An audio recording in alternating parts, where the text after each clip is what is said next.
and welcome to Sound and Image Lab, the Dolby Institute podcast. This is a show about how artists use technology to tell their stories, and I'm your host, Glenn Kaiser. We are going to do something a little different for the next few weeks here at the Dolby Institute podcast.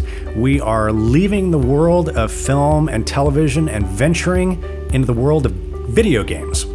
As I'm sure many of you know, there is some incredible work being done with sound and music for gaming, and some new titles are even available in Dolby Atmos. So we've decided to team up with my colleagues in the gaming department here at Dolby to cover some of the groundbreaking work being done in this sector. For this episode, we have the sound and music team from Eidos Montreal, who just released the epic new video game Marvel's Guardians of the Galaxy. If you haven't played it yet, it is spectacular, massive, and has a surprisingly emotional story that really rewards players for their hours of gameplay. But it was not an easy endeavor to bring such a monster of a project to life, especially in the middle of a pandemic. So let's find out how they did it.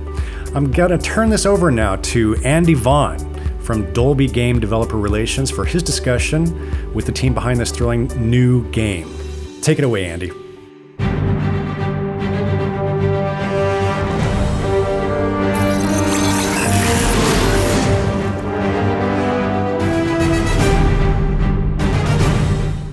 Hello, everybody. This is Andy from Dolby's Game Developer Relations Group, and I'm really pleased to have the folks behind Guardians of the Galaxy with me today. Meet the audio team from Eidos Montreal. Thanks, Andy. I'm Steve Szczepkowski. I was the Senior Audio Director on Marvel's Guardians of the Galaxy game. I've been with Eidos Montreal for about 15 years now. This is my third AAA title with the company. And the guy who's been beside me on this ride for the last 15 years, my Technical Audio Director, J.S. Leblanc. So I'm Jean-Sébastien Leblanc, Technical Audio Director at Eidos Montreal. I have also been there for 14, 15 years. This is the third project we've delivered together. My name is Mike Bott. I'm Senior Sound Designer for Guardians of the Galaxy. I was at Eidos for about 7 years and did 2 projects with those 2 guys and 1 other project. I'm Richard Jakes, and I'm the composer for Marvel's Guardians of the Galaxy. It's my first project working with Eidos Montreal. It's been a great ride, and I've been working in games for about 27 years. Gentlemen, thanks for joining. I'm really excited to have you here, and you're just done getting a game in the can and out into the world. And I got to say, you must be proud. I hope you're proud. The game's massive. In the initial reviews, I read a reviewer who said he was moved to tears by the dialogue in the game. And as a result, I find myself working through this game, exploring every corner and every chunk of dialogue I can find. And I've really been enjoying it an awful lot. This game is giant. It's, huge, and it's giant in a couple of dimensions too. I mean, the scope and the scale is just out of control and massive. And I guess I'd just start off and say, how are you able to wrangle this many elements of audio in a game? Yeah, it's quite an undertaking, and it all happens through a team, right? Through teamwork and through different people. So step one is getting the composer. And, boy, did we ever hit that one out of the park. So we grabbed our friend here, Richard, and, he proceeded to go off and spend the next few years writing over 5 hours of music. And it's not just the writing, he's also coordinating, as I learned, as we were really in the trenches, it's like Richard would be writing and then he's like, okay, I got to go. And I know it's already like 10 o'clock at his time, but he's like, I got to go because I got to approve sheets for tomorrow for the recording. And I got to make sure printing, he's got an army behind him. And having a guy like Rich driving all of that made my life a lot easier. And knowing that, I was in good hands. Second thing was for the licensed music. I mean, we got 31 licensed tracks. And again, that's, uncharted waters for me. So through some mutual references, I was referenced to Randy Eckhart of Eckhart Consulting, who did he cut his teeth on all of the Guitar Hero games. So I knew he knew how to get licensed music. And that was sort of step 2. Then there's also, we added the 10 songs from the Star-Lord album that I wrote with Johan Boudreau. And then there's the whole scope of the game of 16 chapters of sound design and different maps and environments. So it is a beast. I think it's one of those things that at the beginning of the game, if somebody said to me, okay, you need to deliver all this, I would have been like, are you crazy? There's no way that's happening.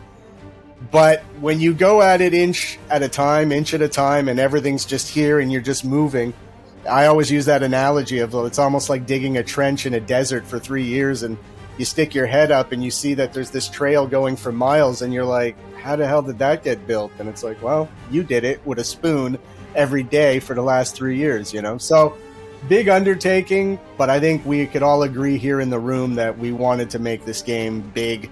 We wanted it to feel epic. We wanted it to have that sort of comic book jumping out of the pages, that Saturday matinee movie that you've been waiting for, all of the above. JS, do you have anything to add there? I mean, it seems like digging the trench with a spoon might become the purview of the technical director. And is that the right metaphor? It was, yeah, it is a good one. I mean, it's been a rough year and a half, to say the least. Like the past year and a half was very, I mean, there's a lot of work involved. I don't think we've ever completely lost control, which felt good. It was challenging, but we managed to keep our heads just above the water for the whole time. Barely, but yeah. And you know, the game was scoped out to be much shorter at the beginning. You know, and then the first chapter became 3 chapters, and then 12 chapters became 16 chapters. You know, the size of the team sort of stayed the same, but the scope not doubled, but almost. I'm happy and I'm surprised, you know, of what we're capable of delivering with the amount of people that were involved. We got this.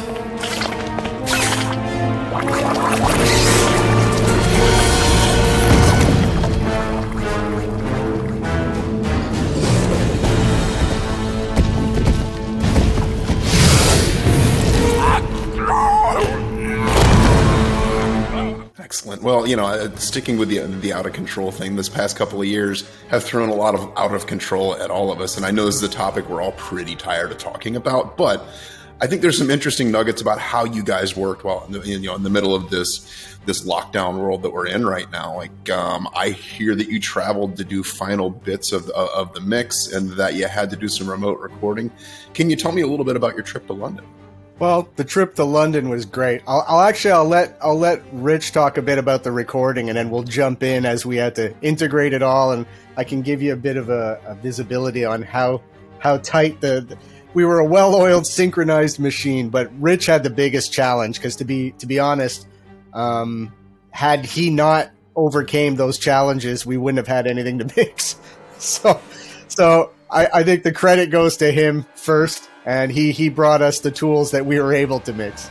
Yeah, I mean, for everyone, the pandemic threw up a huge amount of curveballs, and definitely for actually getting the score recorded, you know, trying to get an 11-day block booking at Abbey Road, the busiest studio in the world, is not easy anyway. But going back sort of 18 months ago, when we were actually locking down the dates, the studios were closed. They were just completely closed. So we thought, well, how on earth are we going to do this? I was planning to do some of the recordings in Europe and the rest of them, most of them in London, but a few in Europe. So that was completely out of the question with regard to travel and quarantine, etc., etc. So I needed to find a way where we knew we could deliver this, regardless of pandemic, regardless of lockdowns or any other restrictions that may or may not come in force. So after a great many discussions with my mix engineer, Jake Jackson, I decided that some of the string recordings we actually did remotely in the UK. So there were people kind of all over the country, really, different ensembles, smaller ensembles that we would then glue together to give the sound of a 50-piece string section, which is what I would normally have and normally expect. But, you know, in Abbey Road, we couldn't even get more than 20 in Studio 2 because of social distancing. So that was all happening sort of remotely from about March this year, 2021. And then as the restrictions managed to lift, we did get 11 days recording all the brass and the choir at Abbey Road, and then glued it together, mixed it here in my studio in London, and it sounds, you know, no one could even tell, even the mastering engineer, Simon Gibson from Abbey Road, who mastered the album. He couldn't even tell how we did it, and it's normally those people that would be able to tell. So it was, slightly unusual way of doing it, but it's all about the results for me. And I knew that we would have the best players available because there wasn't many gigs happening, no concerts, no recording sessions in studios. So we got some absolutely outstanding musicians, and I'm absolutely thrilled with the results.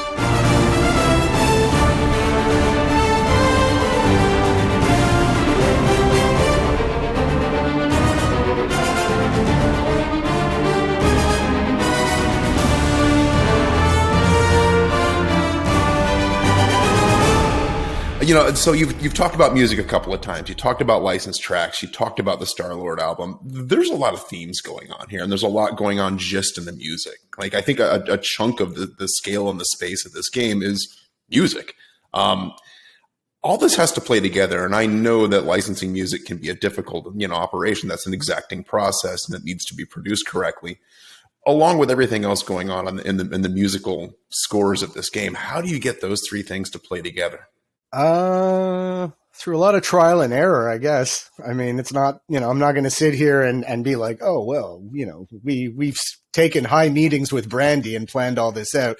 It's more like, iterate until we find something that we're like, hey, and for me, I've always been very big on just gut reaction. And when I see something, like, I know 5 seconds if it's right for me. It doesn't mean it's right for everyone, but for me, I'm willing to kind of like die on that sword. Like, a good example is like, when we were getting towards the end of the game, and the end of the game came together like most games very late, and just the, so what I'm looking for, but the sequence of like, okay, and then we're going to get to this shot, and then from there it goes to here, and from there to here. So anyway, we got to the end of the game, and there's a scene where Peter has this battle of wits sort of with himself in the mirror. And originally in my head, I was thinking, I'll probably look for a Star-Lord song to kind of bang in there. But then one day I'm going through it, and I'm with JS, and JS is like, yeah, I dropped the Rick Roll in there for now, and I as soon as I played it, I'm like, oh, no, that's it. That's staying. That's right. That's perfect. And then I start thinking, and I'm like, what an even better thing is to force everybody to play through the whole game before they get that Rick Roll at moment. So I thought it was a win on a bunch of things. But again, it's through iteration, and I see what JS did, and I'm like, that's great. I'm like, it works so well there. And I couldn't picture it any other way. I think it might have been a fluke. I think it was just the sequence in which the music was playing in the previous scene. And just the follow-up song was Rick Astley, and it just played, and it always played the same. And we ended up doing it that way for real, and not it being a fluke, but yeah, it did feel good in the end. A lot of credit goes to Rich, and probably a bit to us on the planning side, whereas we were really trying to I think we only changed one track, which was the opening, but we were always trying to make sure if we decided to use a licensed track here, well, then it wasn't going to change, because Rich is building his tracks going in, coming out with that key, and, so that it's, harmonically working properly. So once that's sort of in the concrete, we kind of like to treat it as concrete and not go back and be like, hey, Rich, like I said, I did it once, and it was more, request from the creative director when you start the game. It used to be Space Riders that would blend in as you're coming in on the farmhouse, and Zero to Hero was the last song that Johan and I recorded, and it came in like pretty late and pretty hot, and then all of a sudden everybody heard Zero to Hero, and they're like, oh, we want Zero to Hero to be the song that we're fading in. And I was like, well, let's hope it's in the same key, and of course it wasn't. So I was like, Rich, sorry. Hanging on your head. If push comes to shove, we'll bring hell down from above. We actually paid a lot of attention to make sure all the three main musical elements work together. So right from the beginning, Steve and I, we knew there was going to be licensed tracks. We knew there was going to be the Star-Lord album, and it was my job to make a seamless transition between just going in and out of score or tracks or Star-Lord album. And as Steve said, the first opening, I just had to transpose that into a different key to make sure it fitted with the new selected Star-Lord track.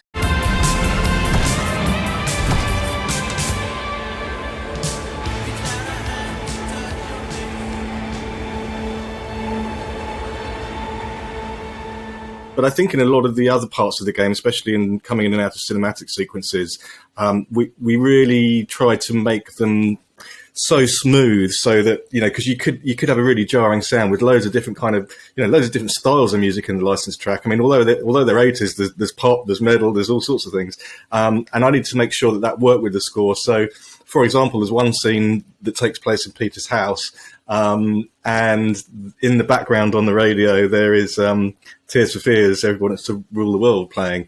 And as he goes up the stairs into his mum's bedroom, the track sort of fades out, and I echo the chorus just with a solo French horn so that it goes seamlessly into the cutscene. Things like that to make a really seamless experience. And yeah, it was really, really great to be able to do that. But you know, I think we're really happy with the way it came out, because it could have sounded a bit messy, but delighted with the results. I'll give a shout out to JS as well, because he was constantly, I'd almost say like the keeper of the presentation is everything flame, you know, and he was really, you know, if something wasn't smooth, he would call it out and he would be on it, and he'd be sort of saying, okay, like what if there was right after that, one of the first licensed tracks transitions is at the end of chapter 1 with Iran. And I know JS worked really hard to sort of make that transition, especially like it's the beginning of the game. Like you don't want to be showing anything ugly and turning people off or giving them a reason to take the game out of the console. So you really want to make sure like the first 3-4 hours are as seamless and smooth as possible. And he worked really hard to get that whole transition inside the ship. And please don't be Novacore, please don't be Nova. And like we're going from a licensed track to a score back into a licensed track. And it all flows seamlessly. And like I said, a big part of that credit goes to him and the work he was doing behind the scenes to make it all. And he'd poke me and he'd be like, can we get like a little piece here? Cause it'll mask this. And I'd just be like, you know, I've got 500 fires going behind me. And I'm like, yeah, let me grab that fire and add it. And I won't focus on it. I just know what you're asking for is going to be right. So we'll just do it. And then I'd see it in the game and I was like, wow, that works so well. So yeah, he worked really hard to make sure all those tracks were constantly seamlessly working well. And if they weren't, he was the first one to call it out and get us to fix it. Awesome. Hey, so this has just popped into my head, but I'm curious. Was there a moment when the first person got rickrolled on the team, and did that turn into like a running prank, or was it just something that went by and you kept working? If somebody did, I didn't hear about it. For me, again, you know, like we're all working at home. I think people were just super ecstatic to hear that we got that track.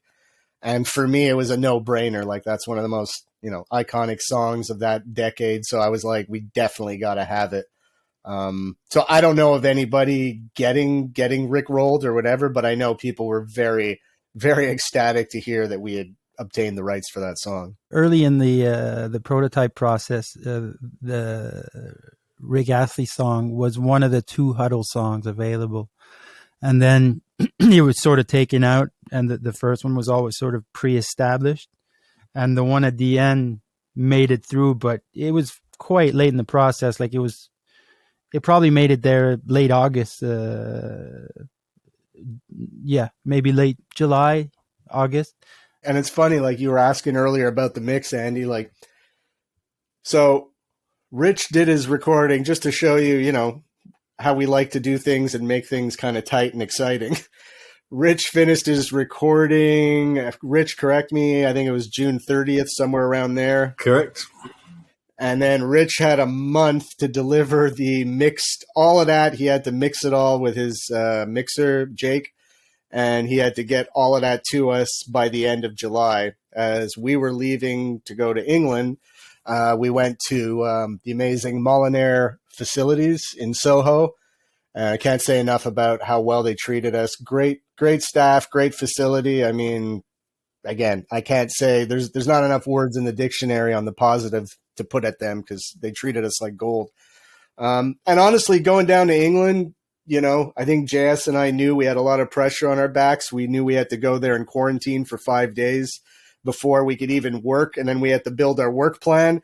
And our work plan was quickly flushed down the toilet on day 5 because we were sort of under the assumption that we had paid for an expedited test so that we could get out on day 5.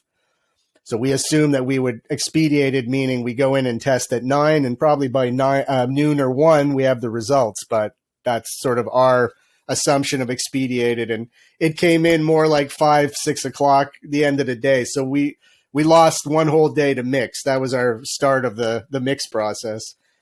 So needless to say, we knew we had to make up some serious time. And to be fair, the reason we went down there is because, you know, we only get to ship a game every 4 or 5 years, and the technology jumps like crazy every 4 or 5 years. So, I mean, like first game JS and I did, Human Revolution, was like just stereo. Mankind Divided was sort of a 5.1, but it was more or less the engine doing the sort of surround work for you. JS, you can correct me. Did we do cutscenes in 5.1, or was it all? It was stereo, right? It was just, yeah. We probably had like quad beds, but it was essentially stereo. Yeah, but this game, we knew we were going for a much bigger production, and it was going to be like right up from like, you know, Atmos and multi-dimensional right down to TV. That's a lot of SKUs, not SKUs, but a lot of different mediums you have to test on, you know, like from a full Atmos kit down to headphones. So, and, you know, again, it's not like we do this every day. So I thought it would be really advantageous for us to sort of align ourselves with somebody who does do this for a living and has that experience, who could help us. So we went to Molinaire, and they hooked us up with Mr. Richard Pryke, who you can see by JS smiling, we fell in love with him. So we really enjoyed, you can see, like I said, like I really feel like all the work, I don't want to diminish the work we put in, because when I say this, it feels like it does, and it's not meant to, but it's just saying that the importance of the mix, I can't stress enough. And I really feel that our game sort of found its identity, found its legs when we went to London, because now JS and I we both have families and kids and homes we got to take care of. But over there, it was like, you know, 15 hours a day of just focusing on this with no interruptions. And that's all we talked about, and that's all we did. And it was amazing that Richard's in London, you know, like we had one chapter that when we played it and mixed it, we were sort of like, you know, and again, you know, things are going at super hyper fast speed. So I was looking at the map, and I was like, I had sort of helped design like how the music should go in. But then when JS and I reviewed it, we were both sort of like, man, there's not a lot of breathing room. Like there's just, you know, we're towards the end of the game, so it's a lot of combat. And it just felt like we were kind of assaulting the player with a sledgehammer sonically, you know? So funny enough, like, you know, on the spot, we sat late, we had a beer, and we said, okay, well, what's a quick way to get where we want? We came up with a plan. 2 days later, Richard comes and meets me at my hotel. JS is at and the great thing too is our hotel was like, I think, a 2-minute walk to the studio. So it made, you know, back and forth very easy. So JS went to the studio, start preparing for the day. Richard comes down from his studio, meets me at the hotel. We sit in my room on a laptop. We replan out the music and what's needed to make that chapter kind of work better. And within a week, and then we had one of our sound designers, Manu Dano, who did all the music integration for that chapter. And then when we played it, it was like night and day. Like, it was just amazing that we came in with like a sort of strike team, like, you know, we need to do this. Okay, let's do it. Rich, we need to do this. We need these pieces to do it. Okay, I'll do it. Okay, we got the pieces. Give it to Manu. Okay, I'll integrate it tonight. Tomorrow we play it, and we're like, it's working. It's great, you know? And it could have gone either way, you know?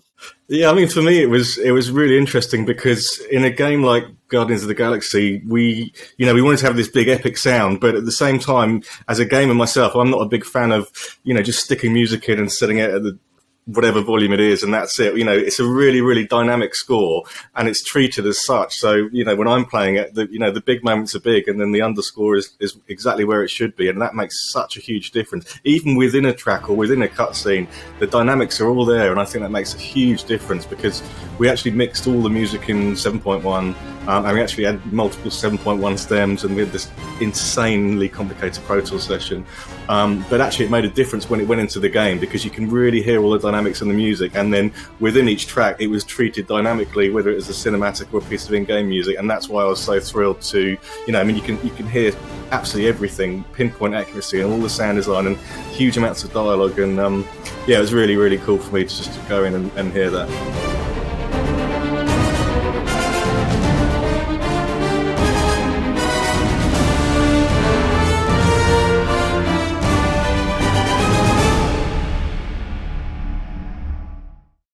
as a sound designer, we just like throw as much stuff in as we can. And so it's hard for us, that's all we're thinking about. But I do know that like, because I wasn't around, I think I left before you guys went to the mix.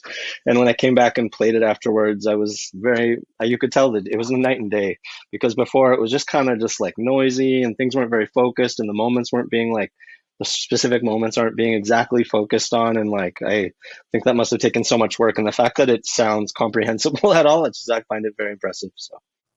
One thing that Richard, the mixer, Richard helped a lot with was all the dynamics, because when we came in, we had a very good level. We weren't too hot. We weren't too loud. We weren't not loud enough, because that never really happens. So we weren't too loud. We were just correct, but we would never actually move up and then come back down and then move up. And he was just, first thing he says to me when we start, "Oh, I like that string intro. It's very nice, very nice, very nice. Can we have it up 6 dB? And I'm like, whoa, buddy. Yes, in my mind, absolutely not. And I'm on the couch and I'm like, yes. and I'm like, no way. And then I put it up, and then I'm like, okay, maybe it's okay. And then he just kept going, like, yeah, that up 5, up 5. It was always 5, another 5, and I was like, whoa, calm down. But it was good, and he was bold, and he always said, like he said it many times, is like, be bold or don't go for it, and he was right in the end. I had my doubts at the beginning. I was like, whoa. And after a couple of days, I was like, oh, I think I see what he's doing. I think I see where he's going, and it's amazing. And then I know me and Steve were a bit worried about the reception that the team in Montreal would, have about the project and the mix. And we wanted to know, but we didn't want to know at the same time, because we wanted to just say, okay, well, this is what we're doing. And at some point, I think the creative director heard it and just poked Steve and said, this is night and day. We're loving what we're hearing. And I was like, oh. Let's bring Mike in a little bit farther. Mike, you were tasked with making things that just don't exist in the world. Probably. Well, hopefully. Like monsters and alien beings, and creating entire alien worlds out there. Like, how do you approach giving a voice and a personality to things that don't exist? How do you control the scale of that work, and how do you make it all kind of come together?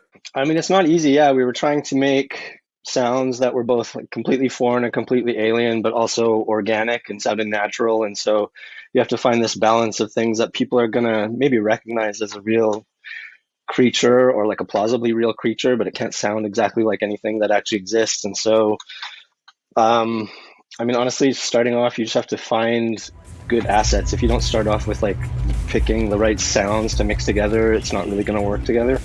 And so lots of it was just like thinking about all the different kinds of weird animals you can have, and altering them and layering them and filtering them and adding stuff together. And also like having a good visual reference is always helpful. I always try to like stick specifically if we have a visual, if it's not ambiances. But yeah, no, it's hard sometimes. Like I think there's one of the main antagonists in the game is this basically shimmering, floating, ephemeral blob.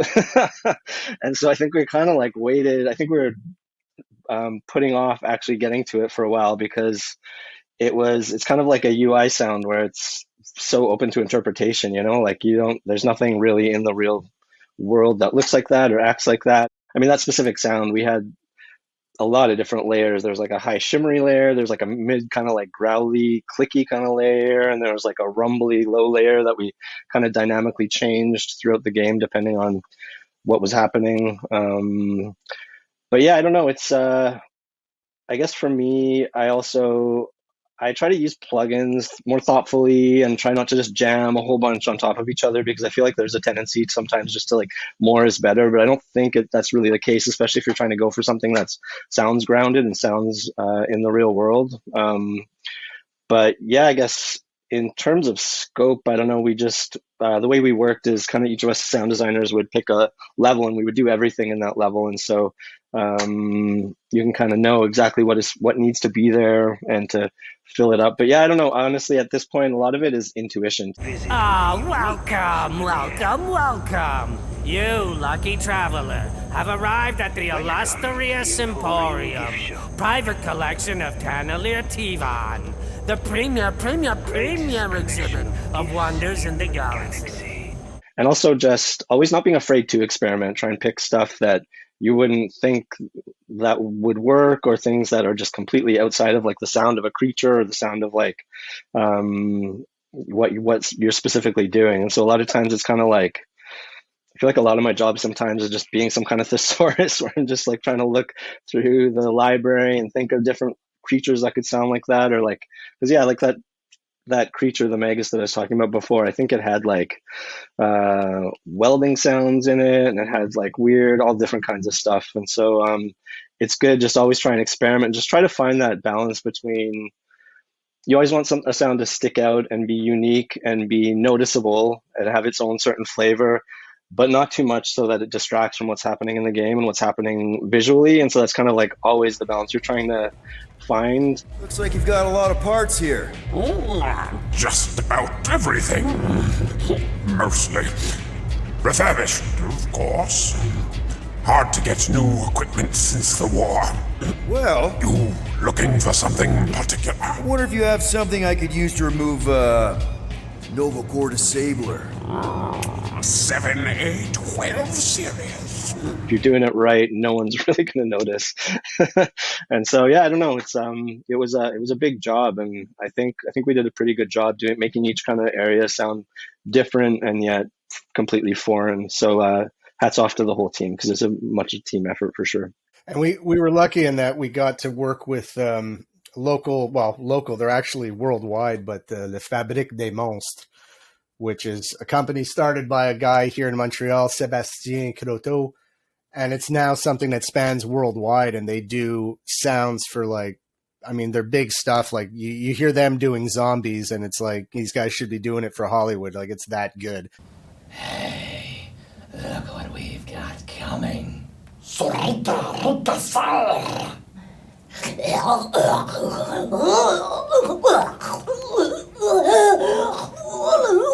They're also, being death metal singers, they can kind of do stuff with their voice, or they're able to kind of push their voice into areas that normal actors might not want to, because, you know, if the guy's got a commercial later in the afternoon, he doesn't want to be screaming like for 4 hours, you know what I mean? So these guys are like, oh no, I do that, like, you know, in my sleep when I wake up. That's my normal voice, you know. You're like, oh great, okay. Immaculate nocte. Immaculate nocte. Whatever. Here it comes, finally.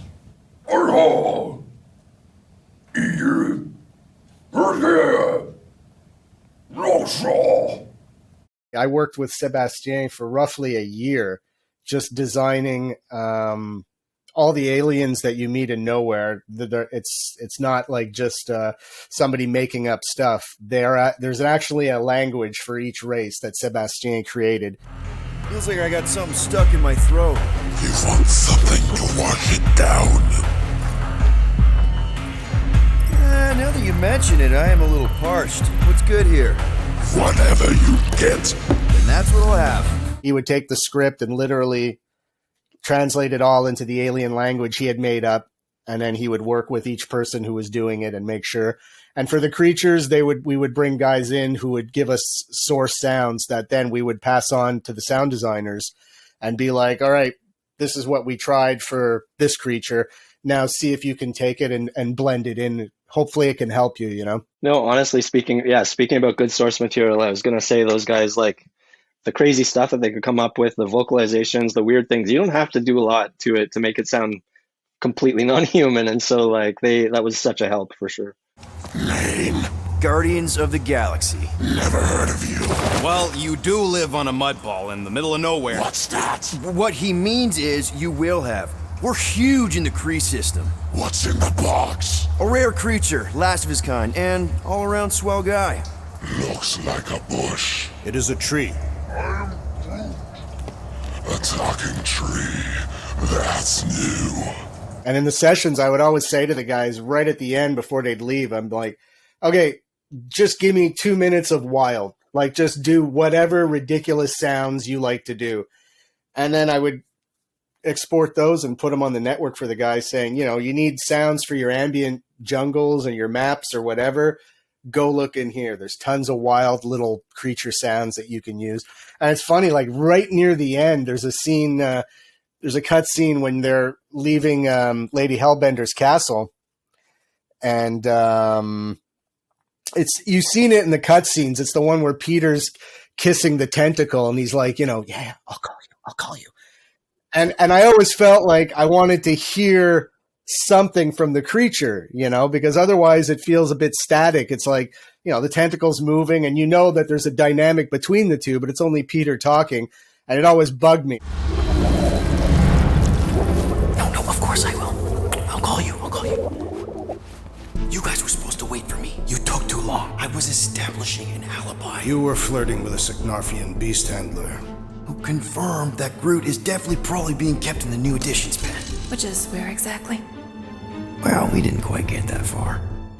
And I finally found some time, like literally this is probably like the game shipped in October. And I think I was bugging JS for this like end of September, it's always the fun where like he's dealing with like real issues, like where, the hard programmers are like, okay, we're getting like, crashes and performance issues and there's too much sound. And I'm like, hey, JS, I need this alien to go when, Peter does this. And it's really important. And he's just looking at me like, luckily I have the safety of Zoom because in person he would grab me by the throat and he'd be like, you see what I have to deal with back here?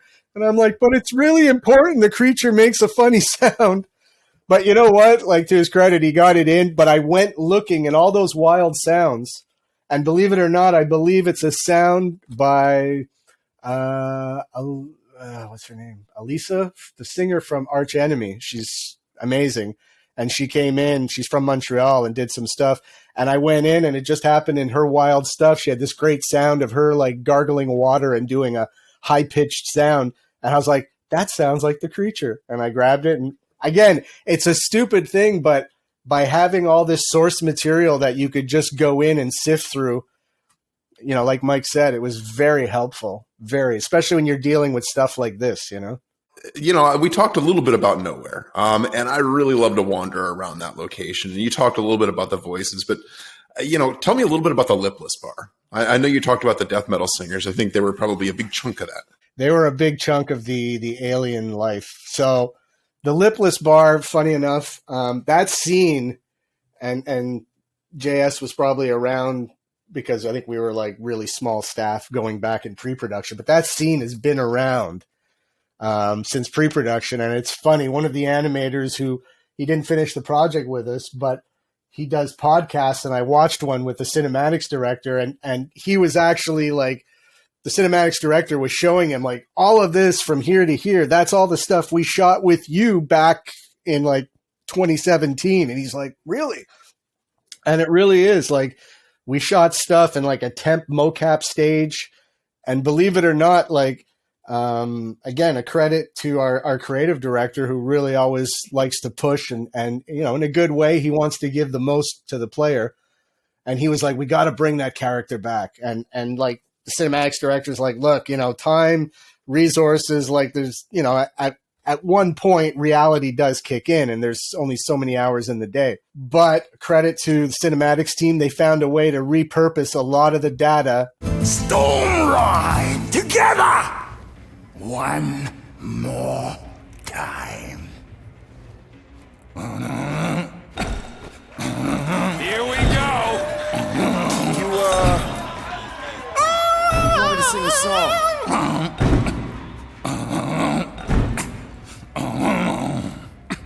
Together till the end, gotta finish the fight. 'Cause this storm gonna rage till the end of the night. Come on, Lita, together. Roaring like a hurricane, ride, storm, the storm rider.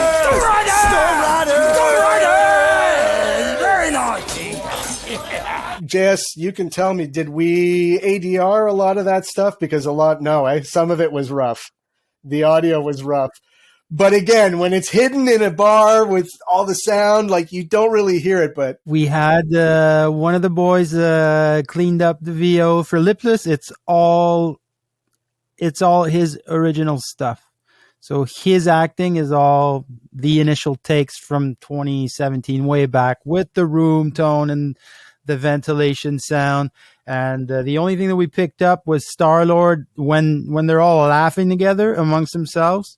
There's a lot of leakage between their microphones and stuff. So we cut out some of the of Star-Lord's leaking in lipless, but we had Star-Lord re-record ADR some of his laughs, but that's it. I think it was like 18 lines that were picked up out of like 140.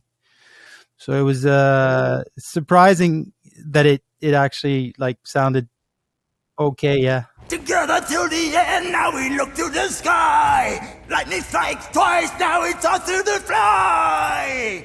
Sing with me, Rita. Driving through the pouring rain. Ride the storm. Storm Riders. Storm Riders.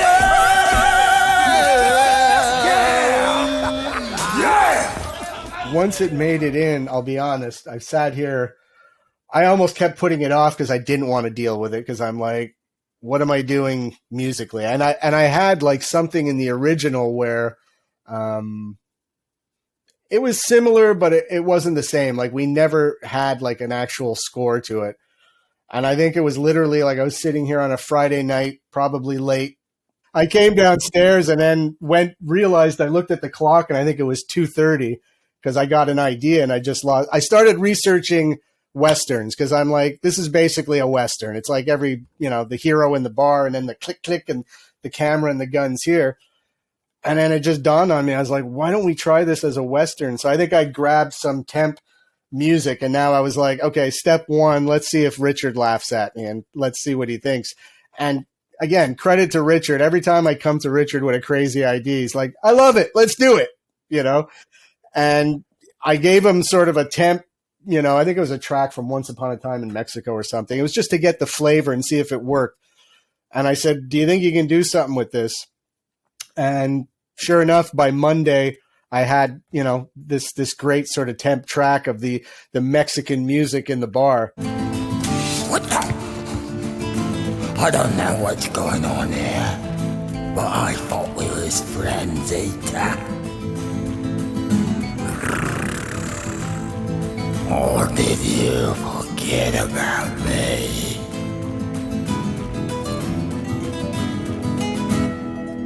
And as soon as, I loved it, but I was like, is the team going to go for it? Because it's a little off the wall. I mean, 1 minute you have this sort of weird alien techno music in the bar, and then it's like zip, zip, and it stops, and click, click, and you go from that to this sort of flamenco Spanish guitar. I know that's blonde mop anywhere.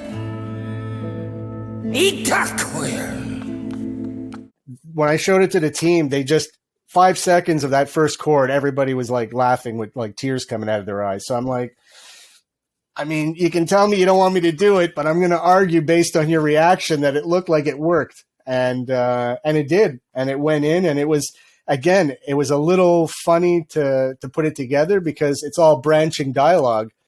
So how do you seam stuff together? But I think we just found a very simplistic approach to how we put it in, and it worked. And again, like I said, it's the same for the huddle. Like at one point we felt, the huddle speech, like we really felt we were losing a lot of the sort of intensity. Like you're going from combat and then it's just sound effects and drone.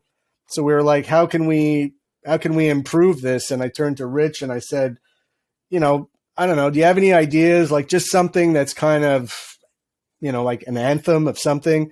And he came back with that little huddle track, which I fell in love with. I thought it was great. It kind of helped pick up the pace. Guys, huddle up!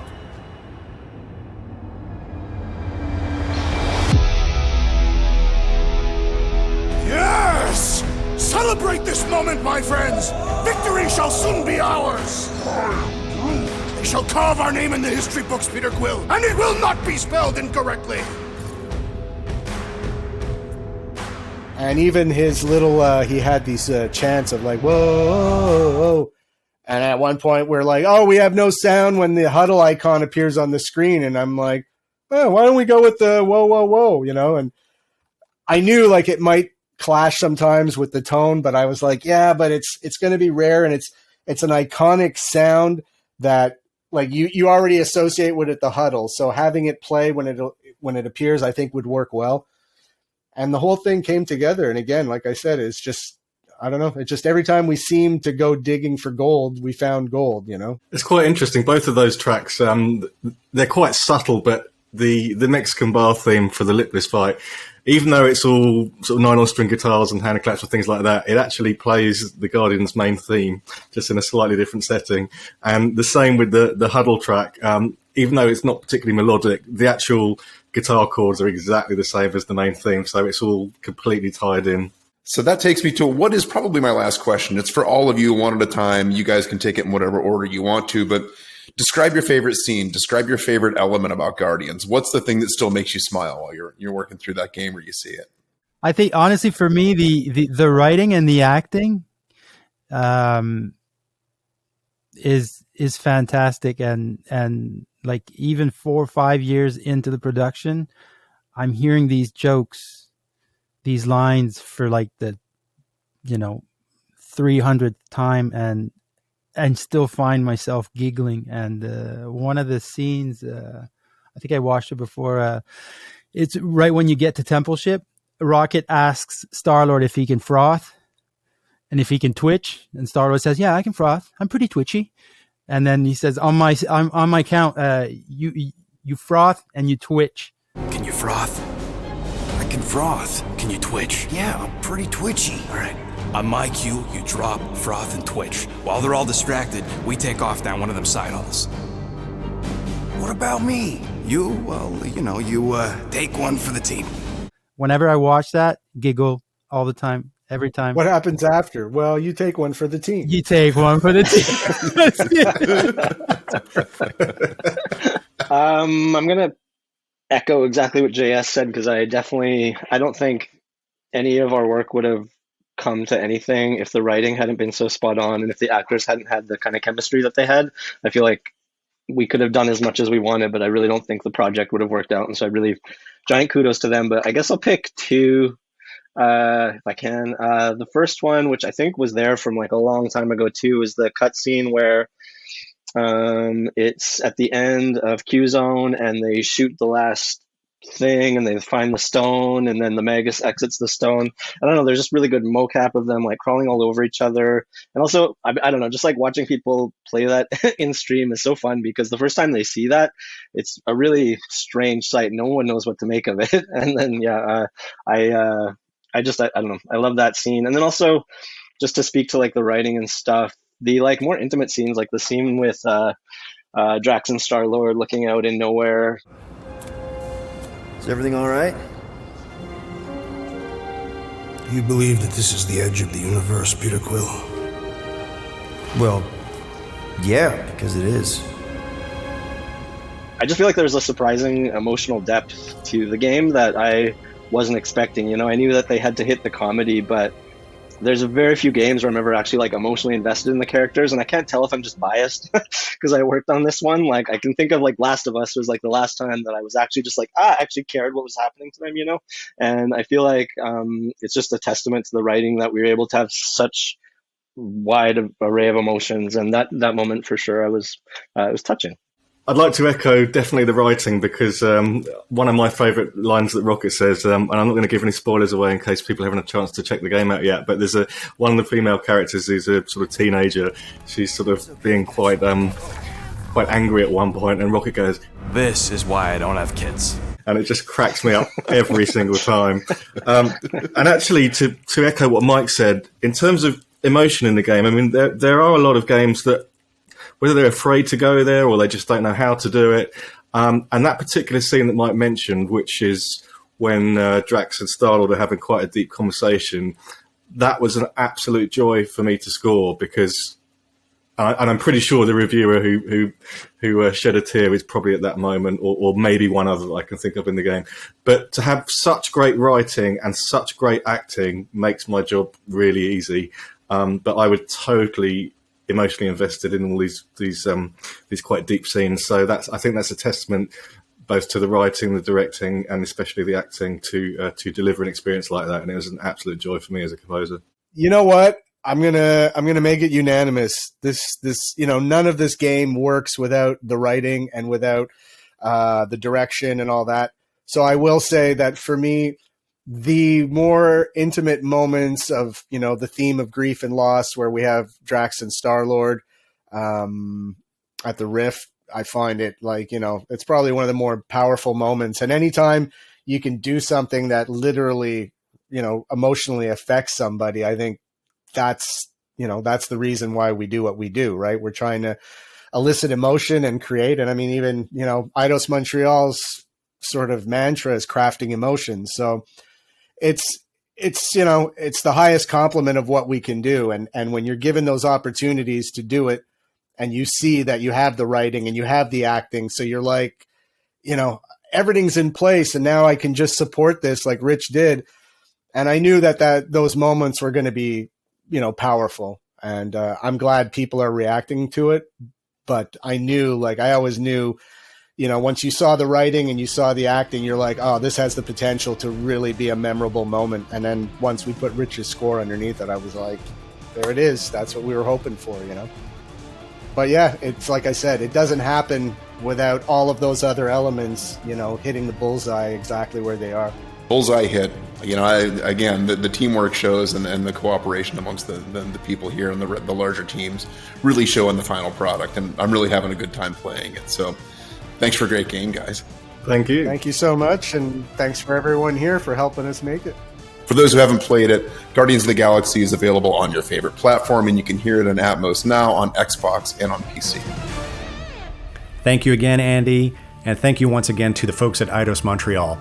If you haven't played Marvel's Guardians of the Galaxy yet, it is available on the platform of your choice right now.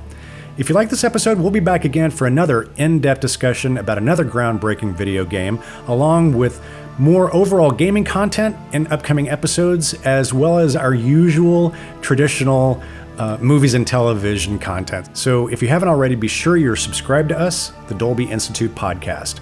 You can find links to our dedicated podcast feed in the show notes, or you can just search for Dolby wherever you get your podcasts. Until then, thank you for joining us. This has been Sound and Image Lab, the Dolby Institute podcast. I'm your host, Glenn Kaiser.